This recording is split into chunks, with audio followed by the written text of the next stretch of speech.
if we go back to Adam and Eve in the garden, they're the ones who made the decision to sign us all up for school, right? When they decided to eat that fruit, they decided they wanted to be wise like Heavenly Father. So we're going to eat the fruit and the game will be on. And they do, and immediately their eyes are opened and they recognize Satan. What's the very first thing that happens at that point? He tells them to hide. He tells them to hide that they're naked. He introduces fear. And even bigger, shame. He basically tells them that they're not good enough. Now, I really believe that that part of that story is so important for us, and we've kind of missed how powerful that is for us. That story shows us Satan's ultimate objective here. His entire objective to oppose God's plan is about keeping you afraid that you're not good enough. Keeping you in shame. That is his entire goal.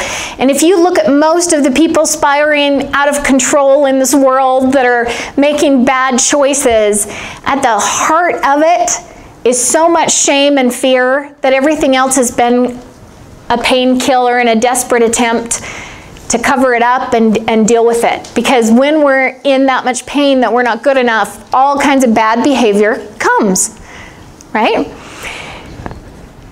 So,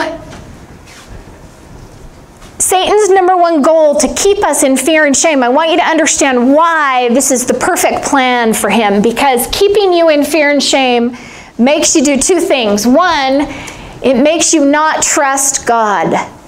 And what are we not trusting him about? If we're really afraid that we're not good enough and that we should be ashamed of ourselves all the time, we're not trusting him about the atonement.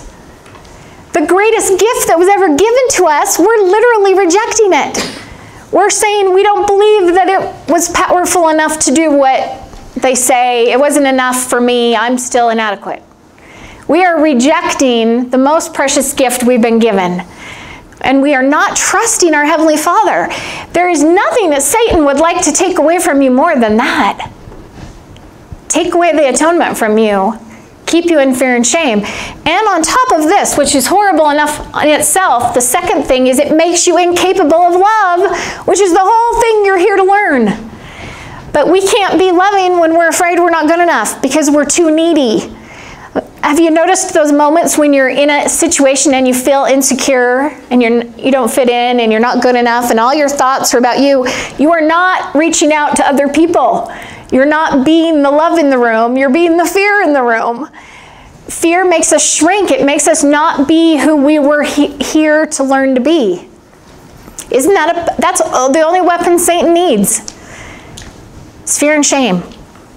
And he can totally mess us up with just that.